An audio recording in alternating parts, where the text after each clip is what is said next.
Bismillahirrahmanirrahim, balik lagi di Otomotif Net. Kali ini kita mau lakukan pengecekan di bagian interior. Jadi lebih tepatnya ini kita mau cek detail-detail kecil di bagian interior. Yang pertama, ini remote-nya ini bisa untuk buka kaca, tapi ini kita nggak mau buka karena kan kalau itu udah umum ya, mungkin dah pada tahu. Jadi waktu kita buka, normalnya lampu kabin itu nyala. Karena ada di beberapa BMW yang lampu kabinnya ini udah nggak nyala lagi. Habis itu kalau di BMW 325 itu ada tombol lagi di bagian belakang yang lampu baca beda. Dia perintahnya bisa via tombol. Di bagian instrumen kami nggak bahas lagi karena emang udah ada video khusus Otomotif Net yang ngebahas di bagian instrumen. Kali ini di bagian AC. Jadi kita bahas di bagian AC. Kompresor on. Jadi idle-nya dia nggak ada getar. Kompresor off.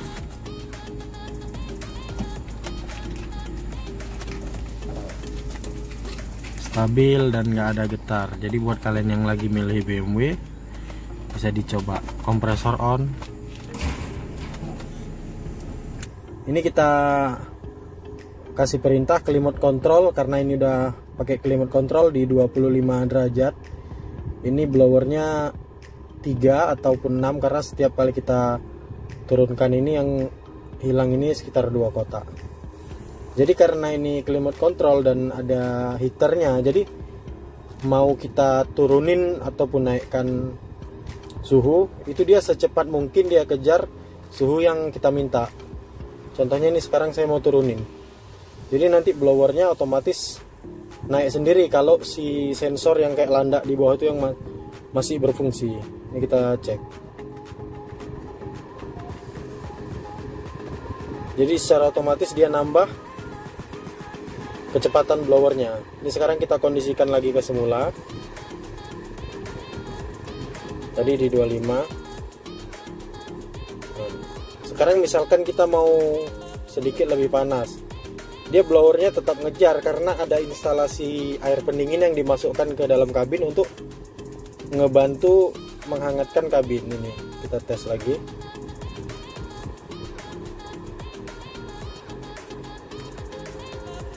Jadi si blower juga ngejar gitu untuk sesegera mungkin dia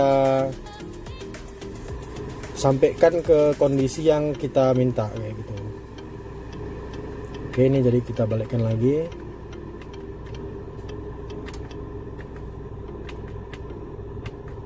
Habis itu di menu auto ini 3 arah semburan ini disemburkan secara bergantian termasuk di kaca. Habis itu kalau ini kita matikan, ini dia auto ikut si climate control, tapi kalau yang di sini ini auto pada saat udah dibutuhkan dia akan masukkan lagi udara dari luar. Kalau yang ini sirkulasi dari dalam aja. Habis itu ini pemanas kaca belakang harusnya berfungsi pada saat ada air di belakang itu, airnya tiba-tiba kayak ngalir-ngalir. Ini bisa untuk supaya pandangan kita ke belakang kalau lagi hujan atau segala macam nggak terganggu lah, atau sedikit lebih baik. Habis itu kalau ini untuk mengkondisikan di bagian kaca depan yang kadang misalnya ada berembun atau segala macam. Jadi untuk mengkondisikan kaca depan. Jadi fokus pendinginan dari si blower kalau kita hidupkan ini blowernya akan full kalau kondisinya masih bagus. Dan suaranya juga langsung beda kan. Jadi ini untuk mengkondisikan di bagian kaca. Kita lanjut, ini di sini ada ASC untuk yang non facelift dan DSC untuk yang udah facelift. Jadi bedanya kalau ASC ini ngebaca putaran antara ban depan dan ban belakang yang sifatnya dia dua-duanya, artinya 2 ban depan dan 2 ban belakang. Tapi kalau DSC itu sifatnya individual, jadi keempat ban ini punya pembacaan yang beda-beda, jadi bukan lagi antara ban depan dan belakang. Jadi kalau DSC untuk BMW yang facelift itu lebih ke ban belakang kiri dan ban belakang kanan atau ke ban depan gitu. Jadi kayak selisihnya ini perhitungannya lebih individual lah. Jadi bukan antara depan dan belakang aja. Jadi antara kanan dan kirinya, misalnya di jalan licin itu tiba-tiba understeer atau oversteer alias bannya itu selisih putarannya, itu torsi atau suplai minyak ke injektor itu dikurangi dari ECU. Intinya untuk keselamatan supaya kita nggak melintir dalam kondisi tiba-tiba kayak gitu. Jadi normalnya ini ASC ini on dan yang di dashboard itu mati. Jadi kalau kita tekan tombol ASC ini dan nyala yang di dashboard, itu artinya ASC-nya off. Dan biasanya pemilik BMW kalau mau drifting ya harus dimatikan dulu ASC-nya. Tapi ada kondisi beberapa pengguna BMW yang cerita bahwasannya tiba-tiba lagi di jalan nih ASC-nya kedip atau segala macam atau nyala aja. Itu salah satu sensor yang ada di keempat roda itu pasti bermasalah kalau misalnya nggak kita perintah off tapi ASC-nya itu nyala, karena ini defaultnya on. Di bagian sini nih kalian lihat ini window lock supaya nggak bisa dinaik turunkan. Habis itu ini auto kaca, ini jadi keempat-empatnya udah auto. Kalau ini kalian udah pasti tahu. Kalaupun mau beli mobil pasti kalian cek gimana transmisinya. Dan Otomotif.net udah ada buat video yang khusus untuk cek rasa berkendara si Matic ini. Habis itu di sini ini central lock pintu. Ini larinya dia ke modul GM5 yang ada di situ, yang ada di sisi penumpang sebelah kiri depan. Ada modul namanya modul GM5. Biasanya ada trouble di bagian BMW, tapi termasuk jarang ya. Jadi relaynya itu salah satu ada terbakar, jadi dia nggak mau open sentral ataupun lock sentral dari sini. Habis itu ini untuk tombol lampu emergency. Cuma cantiknya kalau di mobil Jerman ini di tombolnya juga berkedip ya. Habis itu ada lagi misalkan kita masuk ke menu coding pakai scanner BMW, ini bisa kita buat kedipan kayak versi US. Jadi kedipnya tek tek jeda, tek tek jeda kayak gitu. Jadi bisa kita pilih ke menu yang lebih unik lah, kayak versi US. Balik lagi di bagian otomatis kaca. Oke, ini kita buka. Jadi di otomatis kaca ini ada sensor yang kalau misalnya kalian beli mobil bisa kalian cek segala macam. Jadi pada saat pintu ini dibuka, auto up-nya ini nggak mau bekerja. Jadi pada saat pintunya ditutup rapat, baru dia bekerja auto up-nya. Ini berlaku di keempat pintu. Habis itu ada satu lagi sensor yang misalkan kita buka kayak gini, habis itu kita up dan ada kejepit dia otomatis balik turun dikit. Intinya nggak sakit lah ini walaupun kita ini. Jadi emang sesensitif itu. Dan ini juga ada di keempat kaca, nggak cuma di bagian depan kanan aja. Untuk di bagian LCM ini nggak mungkin kami jelaskan keseluruhan ya, karena memang kalau di LCM ini kayak modul banyak kali bisa kita coding pakai aplikasi scanner BMW. Biasanya sih kami pakai scanner PASoft 1.4 untuk coding lampu ini. Sekilasnya aja ini untuk indikator instrumen cerah redupnya, dan ini untuk headlamp leveling. Jadi memang untuk headlampnya bisa kita atur dari dalam. Habis itu balik lagi ke lampu kabin ya, karena ini lampu kabin pastinya berfungsi kali ya. Semua situasi pokoknya lampu kabin ini ada fungsinya. Apalagi di BMW ini banyak, karena lampu kabin ini dikontrol, lampu kabin sama central lock pakai sama auto kaca segala macam ini dikontrol sama modul yang namanya modul GM5. Dan untuk di BMW M46 ini modul GM5 nya nggak terlalu mahal dan awet. Itu juga karena banyaknya copotan yang tersedia di part-part kampakan ya. Jadi kayak modulnya ini emang udah lumayan canggih di zamannya dan awet kayak gitu. Jadi ini kondisinya mesin nyala nih. Habis itu tapi kita siang ini. Jadi karena kita nggak ada nyalain lampu waktu kita matikan, lampu kabin nggak nyala. Jadi dia tahu kondisi, oh ini siang dan nggak perlu lampu, makanya nggak nyala kecuali pada saat kita buka pintu.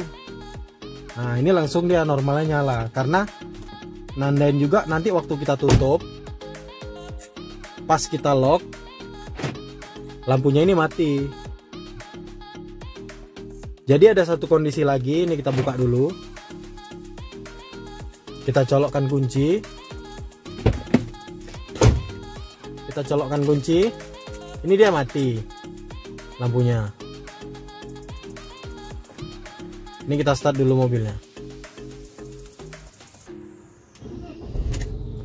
Nah, pada saat ini mobilnya udah nyala, udah kita jalan segala macam di malam hari, kan kita nyalain lampu nih. Otomatis waktu kita nyalain lampu di speedo pun meredup dia cahayanya.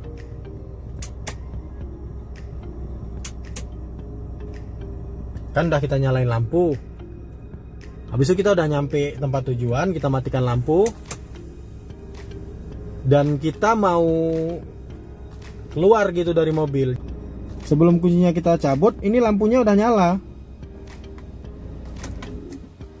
Nah, ini nggak kita cabut, kita lihat lampunya. Nah, ini udah nyala dan pintu juga belum dibuka. Jadi karena dia tadi ngebacanya, oh ini malam dan lagi gelap, makanya dia langsung hidupkan lampu walaupun belum kita cabut. Waktu kita buka pintu dan kunci nggak kita cabut, itu alarm dia.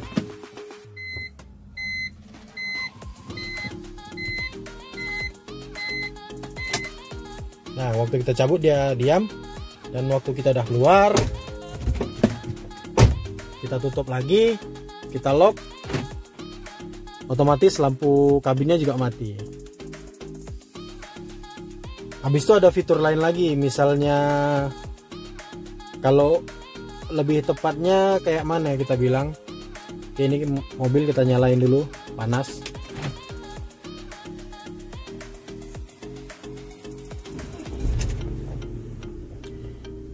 Dah, misalnya kita ini pergi ke garasi yang gelap. Kita sampai garasi, habis itu garasi kita ini gelap. Kita udah nyalakan lampu, garasi kita gelap, kita udah jalan segala macem, kita pulang, kita matikan mobil, kita keluar, kita tarik sekali handle yang ini, otomatis lampu utama depan dan belakang itu nerangin kita selama ada di garasi bagian depan, walaupun udah kita kunci sekalipun. Nah, ini udah kita kunci, dia depan belakang tetap nyala sampai limit waktu sekian menit, nanti baru dimatikan secara otomatis. Ini kita tunggu. Ini kondisi mobil udah terkunci ya.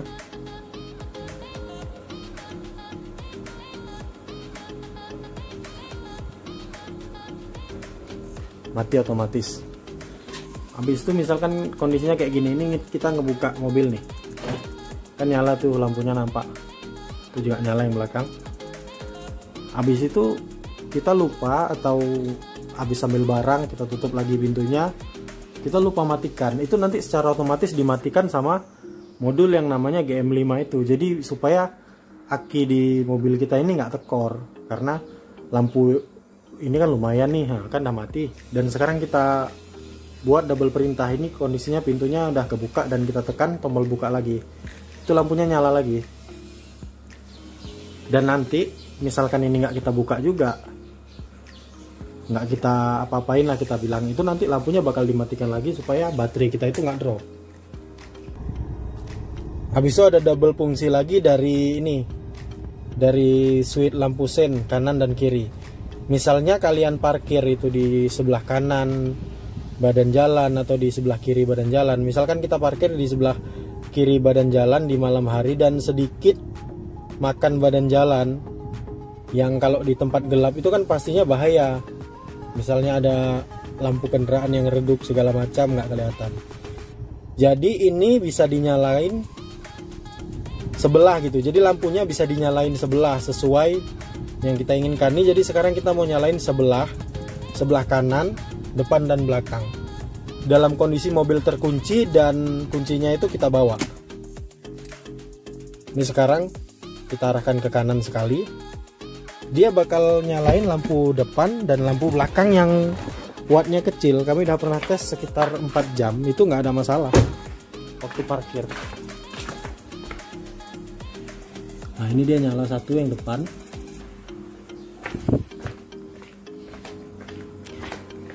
Dan yang belakang, yang wattnya kecil.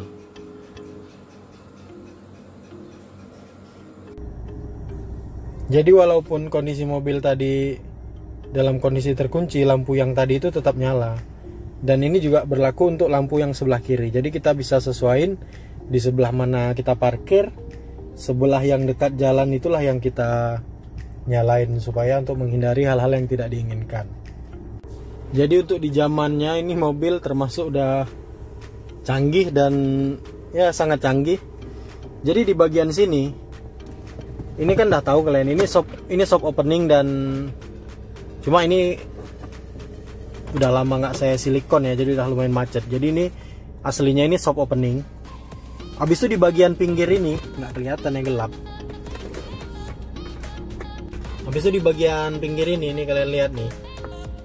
Ini ada power 12 volt untuk senter. Jadi aslinya di mobil ini ada, mungkin kalau untuk versi Indonesia kayaknya nggak ada ya. Tapi untuk ini power 12 volt untuk senter. Misalnya mobil dalam keadaan ada trouble segala macam, kita bisa ambil power dari sini 12 volt untuk senter. Dan untuk menurunkan fuse box ini kalian pasti tahu dan gampang. Ada banyak lagi mungkin yang kami belum mengerti dan kami nggak bisa jelasin. Buat yang bisa nambahkan, bisa tulis di kolom komentar. Untuk kesimpulan, menurut kami di tahun itu mobil dengan spek kayak gini ya cukup amazing lah ya kan. Karena di zamannya tahun 2000 atau di ini kan pertama kali ada itu tahun 98 dan masuk ke Indonesia tahun 99. Jadi untuk di tahun itu dia udah kayak gini fiturnya, itu kan dah bisa kita bilang lumayan canggih lah. Oh iya, buat yang masih bingung kan, karena dengan sekian banyak fitur otomatis kan banyak modul, dan riwayat menurut kami dan menurut pengalaman pemakai BMW 46 yang ada sharing-sharing sama kami. Jadi di keseluruhan modul-modul di BMW ini, mau BMW M43, M54 ataupun N42, ini nggak punya riwayat yang aneh di bagian modulnya. Termasuk kalau untuk di BMW yang M43 ini ada 3, karena ada modul GM5, modul Matic, dan modul ECU-nya. Tapi kalau di N42 dan M54 kalau nggak salah itu untuk Matic dan ECU-nya udah jadi satu modul. Jadi udah 2 modul aja, ditambah lagi satu modul EWS untuk immobilizer-nya. Dan untuk di tahun ini udah pakai immobilizer yang immobilizer 3. Di 36 itu udah di immobilizer 2. Jadi pada saat nggak sinkron immobilizernya, itu waktu kita start motor starter emang nggak mutar. Jadi aki ataupun power yang ada di mobil dia nggak akan drop. Biasanya di mobil yang pernah kami jumpai, mobil Jepang khususnya yang udah pernah kami jumpai dan kami rasakan, itu waktu nggak sinkron kami start itu dia motor starternya tetap mutar terus. Karena mungkin itu cuma sekedar konfigurasi aja sih, tapi kadang detail-detail itu kita perlu juga. Contohnya yang kejadian di kami itu udah kami start karena belum paham ke immobilizer. Ini di start kok nggak nyala-nyala, sampai akinya drop baru sadar, oh iya ini EWS-nya nggak sinkron. Kebetulan pulang ambil kunci di rumah, yang kuncinya ini belum rusak, gitu dicolokin, harus pinjem baterai lagi karena baterainya udah drop, pasang baterai lain, kita start langsung nyala. Jadi di BMW ini udah pernah kami tes, chipnya itu kami copot, kami start. Emang kami kurang kerjaan sih sebenarnya. Kami copot chipnya, kami start, itu nggak kejadian apa-apa. Yang bisa dipastikan power di mobil kita atau baterai kita nggak bakalan drop. Oke, mungkin kalian bisa nambahkan di kolom komentar. Sekian videonya, semoga bermanfaat buat kalian yang lagi hunting BMW. Bisa subscribe di channel Otomotif Net. Di situ ada lumayan banyak kami bahas, walaupun kadang-kadang nggak terlalu penting dan ya mungkin basic lah, masih basic, karena kayak yang pembahasan di kami ini apa-apa yang kejadian aja. Jadi kayak untuk bahas-bahas yang ngupas ini ngupas itu karena minim budget mungkin ya. Jadi apa yang kejadian kami share kayak gitu aja. Sekian videonya, semoga bermanfaat. Jangan lupa like dan jangan lupa juga untuk follow Instagram Otomotif Net dan subscribe di channel Otomotif Net. Terima kasih.